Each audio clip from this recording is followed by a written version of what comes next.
नमस्कार, my self doctor K S Meena, department of chemistry, MLV government college Bhilwara. Thermodynamics chapter के अंदर हम लोग डिस्कस कर रहे हैं। आज का हमारा टॉपिक है थर्मोकेमिस्ट्री और रिएक्शंस। तो थर्मोकेमिस्ट्री जो थर्मोडायनेमिक्स का ही एक अलग से नाम दिया जाता है जनरली।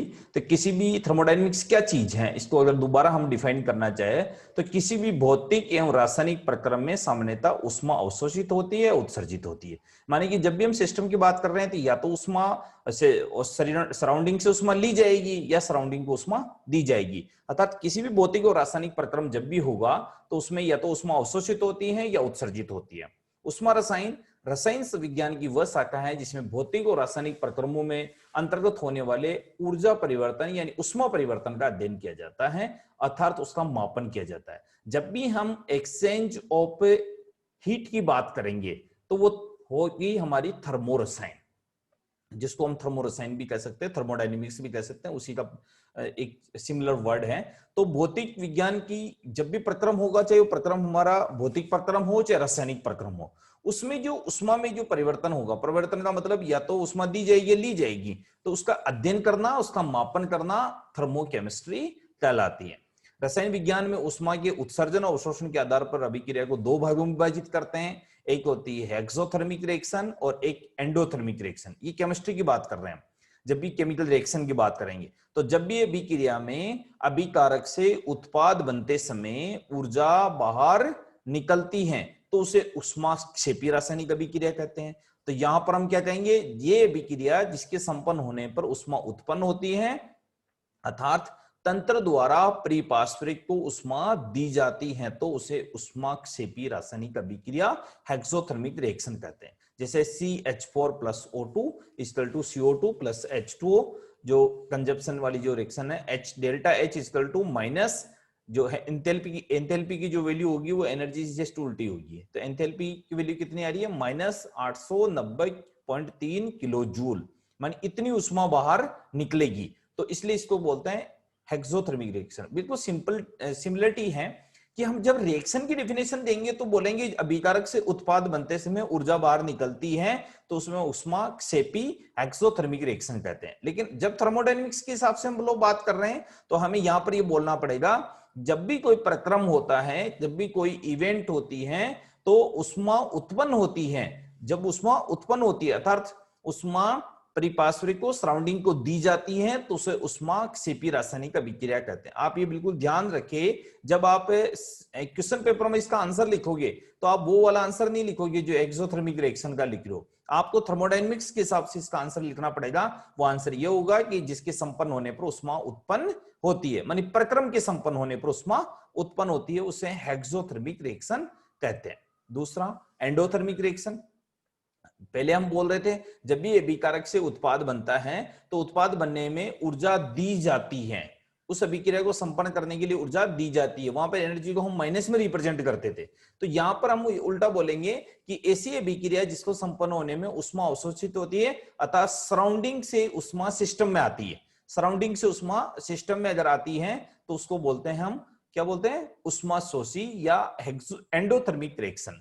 जैसे N2 प्लस O2, इस स्टेज में जब भी हम गैस N2 और O2 को जब भी मिक्स किया जा रहा है तो NO बन रही है। यहाँ पर डेल्टा H की वैल्यू जो होती है 180 किलो जूल होती है। उष्मागतिकी के फर्स्ट लॉ के हिसाब से इसको अगर डिफाइन करें तो Q equal to delta E minus W। यहाँ पर E उत्पाद और अभिकारक की सांद्रता का ऊर्जा परिवर्तन है, मानी उत्पाद की सांद्रता, उत्पाद की एनर्जी में से अभिकारक की एनर्जी अगर मैं बाहर निकाल दूं तो उसको बोलते हैं DE।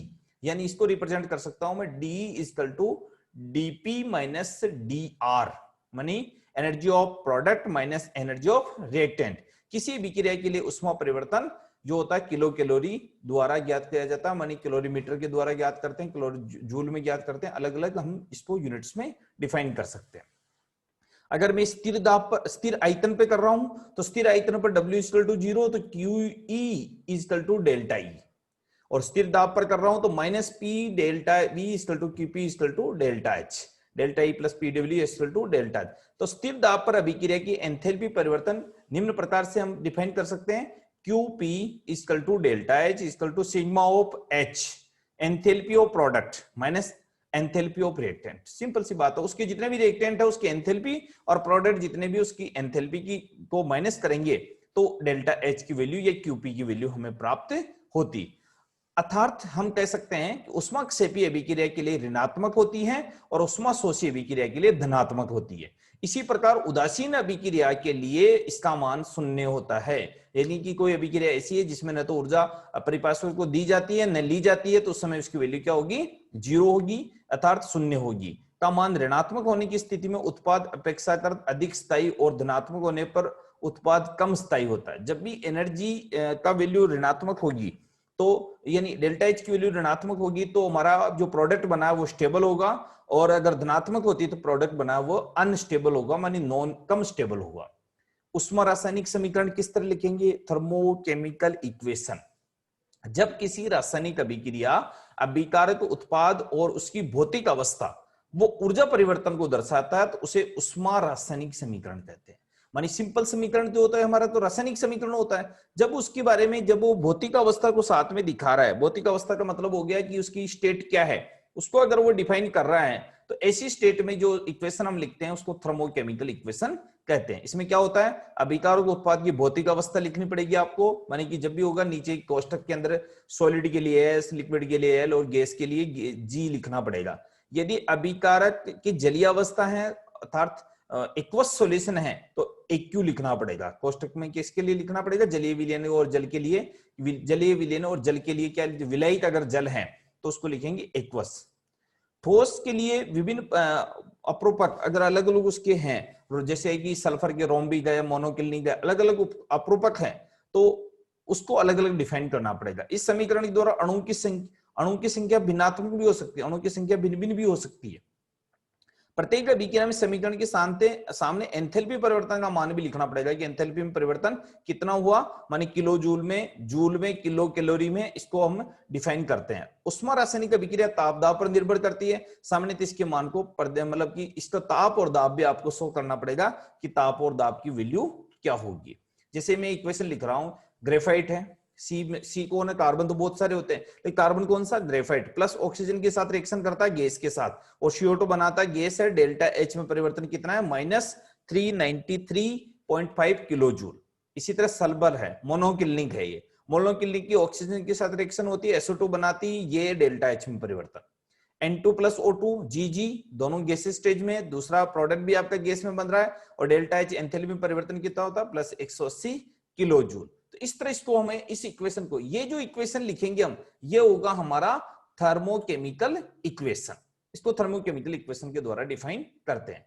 अब आता है हीट ऑफ रिएक्शन। तो हीट ऑफ रिएक्शन क्या है, उस अभिक्रिया की उष्मा निश्चित ताप और दाब पर किसी रासायनिक अभिक्रिया के संतुलित समीकरण में उपस्थित क्रियाकारक और क्रियाफलों की मोलर मात्रा है। हमारी संतुलित समीकरण होना चाहिए, मोलर मात्रा को पूर्ण रूप से अभिक्रिया की उत्पाद बनने की प्रक्रिया में तंत्र की एंथैल्पी में कुल परिवर्तन को, अगर अभिकारक हमारा समीकरण संतुलित है, संतुलित समीकरण के अंदर हम कैलकुलेशन कर रहे हैं कि एंथैल्पी में कुल कितना परिवर्तन हुआ, तो कुल परिवर्तन को हम किससे रिप्रेजेंट करते हैं, अभिक्रिया उष्मा से रिप्रेजेंट करते हैं। ये अभिक्रियाएं स्थिर दाब और स्थिर आयतन पर संपन्न होती है, माने दाब स्थिर और स्थिर आयतन संपन्न हो तो ऐसी अभिक्रिया की जो हीट ऑफ रिएक्शन हम कैलकुलेट कर सकते हैं। जब कोई अभिक्रिया स्थिर दाब पर संपन्न होती है तो अभिक्रिया उष्मा को हम क्या करते हैं, इस प्रकार की अभिक्रिया को स्थिर आयतन पर संपन्न कर दे, और स्थिर दाब पे हो स्थिर आयतन हो, तो अभिक्रिया में ऊर्जा में परिवर्तन को हमें दिखाना है। तो अभिक्रियाओं के आधार पर अभिक्रिया कई प्रकार से हम दिखा सकते हैं। उदासीनीकरण उष्मा, जो उस दहन की उष्मा, तनुकरण की उष्मा, वाष्पन की उष्मा, गलन की उष्मा, अलग अलग उष्माओं के द्वारा हम अभिक्रिया की जो रिएक्शन है उसको द्वारा हम डिफाइन कर सकते हैं। जैसे पहले आता है स्टैंडर्ड स्टेट, मानक अवस्था। जब भी किसी भी रासायनिक अभिक्रिया के अंदर हुए उष्मा परिवर्तन के आंकड़े सामान्य का मानक अवस्था दिखाते हैं कि भाई हाँ ये स्टैंडर्ड है, इतना होगा। इसका तात्पर्य यह है कि मापन एक वायुमंडलीय दाब और स्थिर ताप पर किया जाता है। तो तंत्र में भौतिक अवस्था ठोस, द्रव और गैस कुछ भी हो सकती है, तो यह मान लिया जाता है कि अवस्था परिवर्तन की जब भी बात की जाती है तो मानक अवस्था में तत्व में जो संभवन उष्मा है उसकी वैल्यू जो होती है वो 0 होती है। क्योंकि किसी भी रासायनिक अभिक्रिया द्वारा एक तत्व को दूसरे तत्व में परिवर्तित नहीं किया जा सकता। इस अवस्था में अभिक्रिया द्वारा जो ऊष्मा प्रदर्शित की जाती है उसे मानक स्टैंडर्ड यानी कि मानक अवस्था या सभी रासायनिक अभिक्रिया ताप पर संपन्न नहीं हो सकती। ऐसी स्थिति में इसका मान किरचॉफ के समीकरण के द्वारा हम ज्ञात करते हैं। तो स्टैंडर्ड क्या हो गया, जो स्थिर अवस्था में जब कोई अभिक्रिया की जो न्यूनतम स्टैंडर्ड एनर्जी है उसको द्वारा उसको डिफाइन किया जाता है, तो उसको स्टैंडर्ड स्टेट या मानक अवस्था कहते हैं। तो अभिक्रिया को प्रभावित करने वाले कारक कौन कौन से, अब किस किस की अभिक्रिया प्रभावित होगी। तो सबसे पहले आता है किसी रासायनिक अभिक्रिया में ऊष्मा का मान कई जगह प्रभावित होता है। पहला होता है physical state of reactant and product. अभिकारक और उत्पाद की भौतिक अवस्था क्या है। किसी अभिक्रिया के लिए अभिकारक उत्पाद की भौतिक अवस्था उसकी अभिक्रिया ऊष्मा को प्रभावित करती है। जैसे कार्बन के दो अपरूपक है, यानी कि एक ग्रेफाइट एक हीरा है, दोनों ही एक साथ अभिक्रिया बनते हैं परंतु दोनों की स्थिति भिन्न भिन्न है। जैसे कार्बन ग्रेफाइट है और ऑक्सीजन के साथ अभिक्रिया करता है तो CO2 बनाता है। इसमें जो एनर्जी चेंजेज है इसका वो क्या है, डेल्टा H -393 किलो जूल है। हीरा है ऑक्सीजन के साथ अभिक्रिया करता है सेम, लेकिन ग्रेफाइट हीरे में परिवर्तित होगा। दोनों के बीच में जो एनर्जी का जो चेंजेस का डिफरेंस है वह है 1.88 किलो जूल के बराबर होता है। माने कि दोनों में एनर्जी में ये चेंज इतना एंथैल्पी में डिफरेंस है। तो अब इसकी भौतिक अवस्था बदल गई, क्योंकि यहां पर आपका ग्रेफाइट हीरा, यहां पर क्या हो रहा है कि यहाँ CO2 गैस बन रही थी, यहां पर क्या बन रहा है आपका कि ये क्या बन रहा है, सॉलिड बन रहा है। तो इस प्रकार कार्बन एक अपरूपक को दूसरे अपरूपक में परिवर्तन करने के लिए आवश्यक ऊष्मा को उसको बोलते हैं ट्रांजिशन ऊष्मा, संक्रमण ऊष्मा इसको कहते हैं।